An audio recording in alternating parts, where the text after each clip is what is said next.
Bandeko bolingo mbote na bino bisika bozali ezali bomo MK TV aye lisusu nde toloba kaka aye lisusu supu ya kilo boyoka biso otalinga pour la première fois n'hésitez pas à s'abonner et que ça la bien ote ba cloche ya notification à chaque fois na poster vidéo okozala notifié. Alors tomoni journée ya lelo makambo eleki ebele ba vidéo etami ebele sur internet concernant makambo tali RDC makambo ezoko sikile na RDC. Alors MK TV aye na lelo aye lelo na poko ya lelo pona koluka kososola makambo ndenge makambo eza kokende ndenge makambo elandani na lombango boye eza kopesa vraiment sensité to meka ko réfléchir to solola se makambo ezokoleka na Congo na kozwata na bino ya mingi te tokokende nango vraiment na lombango mingi po tokende na conclusion ya lisolo na biso ya lelo makambo eleki tomonaki ke procès deuxième procès ya Kamere elekaki lundi na Kinshasa et puis toyokomona mardi tomoni déboulement ya Jean-Marc Kabunde et puis mercredi lelo tomoni liwa ya juge makambo elandani lundi toyokaki déclaration ya Yemoko Vital Kamere que non à commettre du fait donc à commettre du fait à menacer qui va avocat alors tout est battu ceux qui liwa ya juge puis ya juge eza na rapport na ba menace ya maloba oyo aloba qui na tribunal lundi alors ça reste à vérifier mais eza eloko faut que ça lango ba investigation à makasi parce que eza maloba oui ba koki pe kolandela maloba na yo maloba moko ya kobandisa na bamboko eza développé bamboko service esalaka justice ezalaka bakolaba moto akufi par rapport ya maloba olobaki bakolandela yo okozala traité comme suspect. Alors toyebi te soki na mboka na biso mpe ekosalama lolenge bamboka mosusu esalamaka boyebi kaka Congo totikama kaka na maboka nzambe nde kaka toloba totikala na maboka nzambe bato bakokufa na bango bapoison nde ezokoleka wana donc investigation esalama te eloko moko te bazwaka motu bake bakotie na libulu esili nango ale voilà lobi bato babosani vie et continue alors que non normalement na pays oyo eza na mposa kozala développé babiloko wana fo tobanda kolandela babiloko wana mike eza biloko ya mike kutu te babiloko baliwa bampoisonnement kolandela yango kokangaka bato baza na hauteur ya kobomaka bato parce bango tu baza assassin eza lolengo moko moto akoboma motu na munduki na mbeli elolengo moko mpe motu aza empoisonné motu baza différente na bana oyo bakuluna basimbaka bamachete baboma yo wana kutu soki omoni bango na nzela aye na machete okomona kuluna ye okozwa mpo occasion ya kose sauve okimi mais poison okoyeba te place nini batieli yo na mai na micro na kiti na mesa na porte na ndako na porteur na yo ya mutuka okoyeba te eza dangereux donc eza vraiment très dangereux. Alors tozwi mpe basusi mosusu ya information par rapport ya badese baliwa puisque ya bamembre ya présidence ya parti ya UDSPS tozwi ke basuite ezokoleka quelque climatiseur ya bamembre wana na office na bango ezalaki empoisonné wana eza bainformation tozwi euti na kati ya Congo investigation eza kosalama mais ce qui est grave ce qui est étonnant kaka batu ya bamembre ya UDPS mutu baza kokufa membre moko te ya parti ya Kamere atikali kokufa na mabiloko wana. Alors yango na wabi ke to réfléchir toyeba eloko nini ezosalama politique nini baza koluka kosala parce que juste présent bazo komema biso bazo balancer biso bazo sala biso baja ba politicien nde basalaka bayebi bien que mardi basalaki ya déboulement ya moko ya président ya UDPS vice-président ya UDPS balongolaki Jean-Marc Kabund bamonaki tension ya population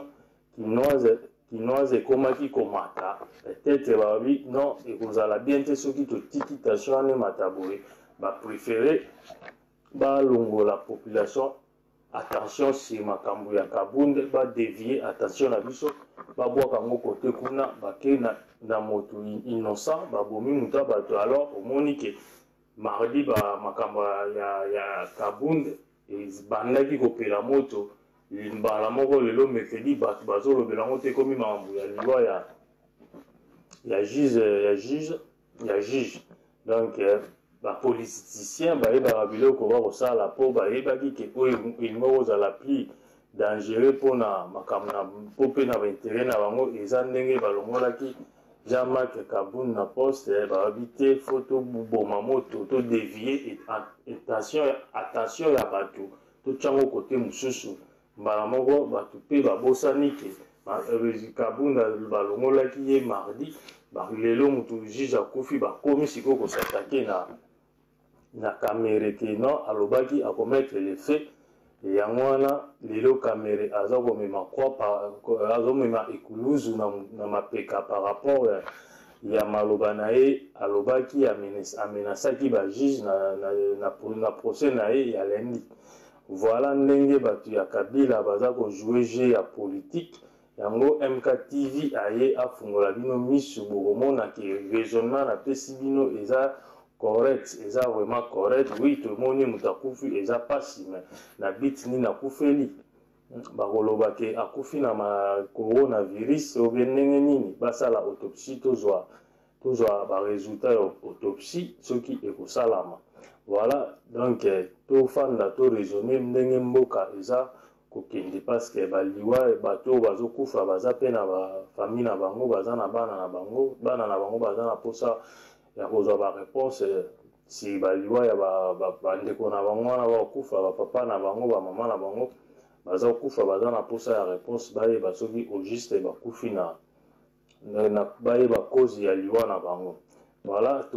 tomeka kozonga tozala toujours droit au but tobosana te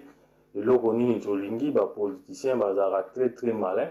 parce que tozomona ndenge makambo oyo ezokokendele tokosuka na guerre civile na kati ya kini wana na mboka na biso nde eza kokende nde tozokendelele. Barwandais baza très malin bayebi politique makasi par rapport ya bapoliticien ya Congo baza bapoliticien moko amateur bayebi vraiment eloko te baza na expérience te par rapport ya bapoliticien rwandais. Alors soki tosali keba te Kisasa eya kopela guerre civile eya kokota bato baya makila ekoya kotanga kaka nde tozomona bazokoya malembe bazosala baprovocation wana eza bajar provocatif biloko bazosala baaction bazokokometre eza koprovoke bakinois eloko bango balingaka yango wana politicien alingaka biloko wana mpo bato batire attention sur bango aprovoke asala désordre quelque part pour côté mosusu ye ameka koprofite na baintérêt oyo etali bapouvoir na bango bawelelaka yango nazo kofaire appel na peuple na biso congolais particulièrement na Kini parce que makambo nyonso ezokodéroule mingi na Kinshasa wana bakinois bameka kotala likambo oyo attention na bango badevie yango lelo biso nyonso tokomi kaka ke badevie kaka attention ya population kinoise te badevie mpe na attention ya média ya badiaspora na poto parce que mardi tolobelaki makambo Kabund lelo tobosani toyembala moko na makambo ya liwa ya juge donc bato ya Kabila bamoni ke soki batikaki moto wana bando ya mingi bakoma reto ekoma kozongela bango ndenge balongolaki Jean-Marc Kabund raisonner babi non il faut toboma moto wana alors badévier attention ya bato nyonso lelo Kamere akomema kwa na mapeka foti ya maloba oyo ye alobaki menasi oyo asalaki contre ba juge alors lelo azokomema kwa eloko mosusu mpe nde na souleve tomeka kotala parti ya Cameroun na IDPS baza na coalition, mais tozomona kaka ba membre ya IDPS nde bango nde bazo kokufa, baza kozala empoisonné, mais membre moko te ya parti ya Cameroun atikali kokufa ou atikali kozala empoisonné. Tomituna question eloko nini Cameroun ayebi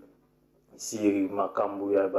baliwa ya bato, eloko nini ayebi, eloko nini ayebi koya na mboka wana na Kinshasa, ayebi aza na makambo ebele, aza politicien, baza bato oyo basalaka makambo vraiment na secret nyonso babombaka makasi. Alors biso bakino tozala toujours éveillé, tozala concentré, tomeka tokende nango kaka na loyenge te, na mbilinga te nde tolobaka na lingala, totala ndenge bato oyo bazosala baje po toyeba place nini ya koatake po toresiri bitumba. Parce que soki oyebi place nini ennemi azali te, ennemi aza kose positionne te, moyen o atake ennemi oboma ye ekozala te. Il faut première mpona koboma ennemi, il faut kopositionne ennemi. Alors soki tolingi toganye bitumba oyo biso pepe congolais toyebuka na koyeba kopositionne ennemi place nini ennemi ali, parce que jusqu'à présent tozo koyeba ete azalaki bo te bo azoko ennemi aza ko jouer le plus malin, aza ko dévier ba attention na biso. Alors biso to meka ko contre-attaquer ba déviation oyo aza kosala, to meka ko localiser ennemi, to positionner place nde tokoyeba na ko bunda bitumba na biso pe tokolonga kaka boye tokolonga te. Pasi pe mawa na baliwa ya bato oyo nyonso bakufi eza pasi, eza toujours pasi, surtout baliwa oyo ezalaka brusque oyo bandai kosatande te moto akufi, eza pasi. Mboka eza na maboko ya barwandais. Soki botali bavideo na nga nyonso bokomona ndenge mboka si etekamaki na maboko ya rwandais, ndenge basinya bacontrat ke non Rwandais baza na droit ya ko superviser politique congolais, baza na droit ya ko sala politique na Congo, ya ko postuler bakoma pe ba ministre na ba président. Alors namoni lelo ba congolais bakomi kolamuka, baza koluka ndenge nini bakosala balalisa biso lisusu pongi po bango bakontinue kosala barene na bango sur le Congo. Biso bakolo mboka tozoko en profiter na rien na mboka na biso wana Congo eza likambo ya pasi makasi. Yango MKTV aza wana mpona kofungola bapepe congolais misu balala te, balamuka, bazala toujours na kondima et puis baza se préparer na eloko moko ya bien ya makasi ekosalama po to se libérer. Il faut toujours ko se libérer. Nzambe ya kokita te, biso moko tomizwa en charge ya ko se libérer, eza bongo nde